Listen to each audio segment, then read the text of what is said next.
Okay, time now for a check of the top business news stories. Our business editor, Kate Moody's here. Hi there, Kate. Hi, Tom. Now, some changes to travel restrictions in the United Kingdom has sparked, let's say, a little bit of frustration in the tourism industry. Yeah, absolutely. 7 countries, including Costa Rica, Egypt, and Sri Lanka, have been added to the so-called red list, which essentially restricts travel and requires a costly 10-day quarantine in a hotel for travelers returning to the UK. Now, no countries were added to the green list, which allows free travel. And in a slightly surprising move, Portugal was demoted to the amber list, which requires an at-home quarantine and several paid COVID tests. The head of the travel company, TUI, said the move would do untold damage to consumer confidence, while Heathrow Airport's CEO said the mixed messaging from the British government all but guarantees another lost summer for the travel sector. Now, Portugal was the only European country on the UK's green list when it was unveiled last month, and thousands of British holidaymakers are likely to be affected. I definitely can't quarantine for 10 days when I come back due to business commitments. So I will make a decision very shortly as to whether I go at all. We are trying to change flights as I stand, but it's not likely that I'll be able to go. Gutted, really, but anyway, it is what it is. I understand, but we can't quarantine. When we come back, we've got for work, so we've just had to cancel everything. Disappointed would-be travellers there. The UK and EU, meanwhile, have agreed parameters for fishing rights for the rest of this year. Under the terms of the December Brexit deal, the two sides will have to negotiate quotas on an annual basis for the foreseeable future, setting the stage for recurring tensions over one of the most sensitive trade issues. Emerald Maxwell explains. It comes after months of wrangling, which began in January. The EU and UK have now reached a deal setting out catch limits in the two sides' waters until the end of the year. The first agreement to be reached since the December Brexit fisheries deal fixes the total allowable catches, or TACs, for 75 shared fish stocks. Both sides have agreed till now to use last year's TACs, which are designed to prevent overfishing, but which conservationists claim are set too high. British Environment Minister George Eustice said the aim throughout negotiations was to safeguard the sustainability of fish stocks while finding a deal that worked for the UK fishing industry.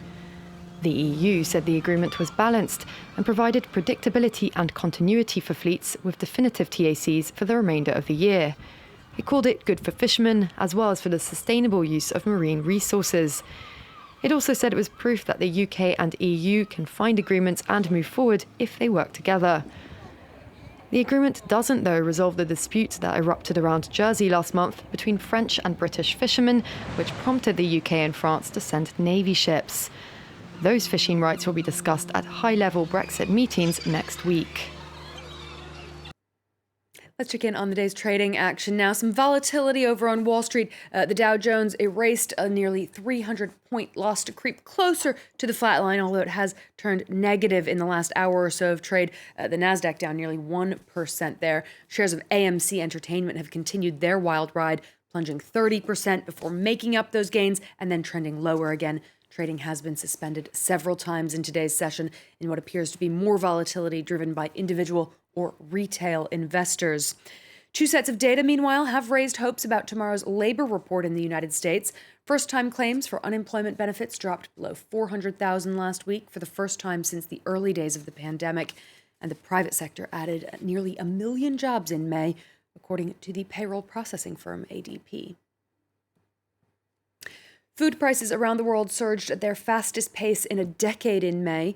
The UN's Food and Agriculture Organization says food prices rose 4.8% compared to April and were 40% higher than they were a year ago. Its food price index has now risen for 12 consecutive months.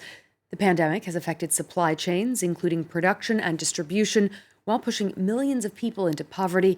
And analysts say those high prices could add to concerns about food security for the most vulnerable populations.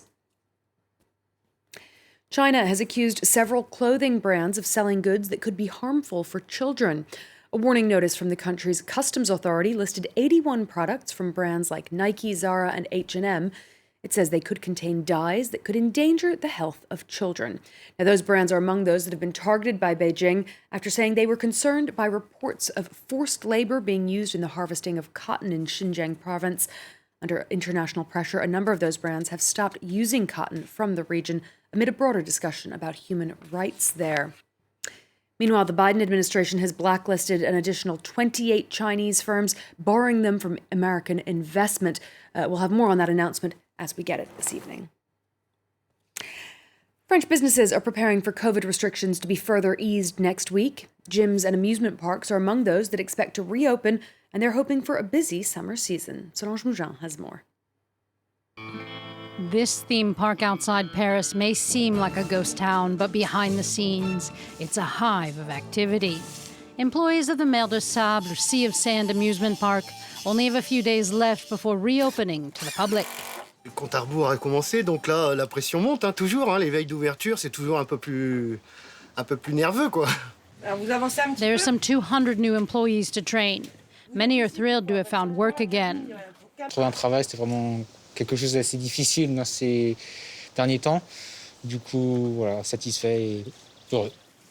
The park even feared not finding enough people to hire on short notice. So back in April, they filled a third of the seasonal jobs and placed them on furlough until the government set June 9th as the opening date. Étant donné qu'ils étaient en contrat, ils savaient qu'ils auraient leur emploi par derrière et nous, on est sûr d'avoir qu'ils soient là à l'ouverture, quoi. And there is work to do.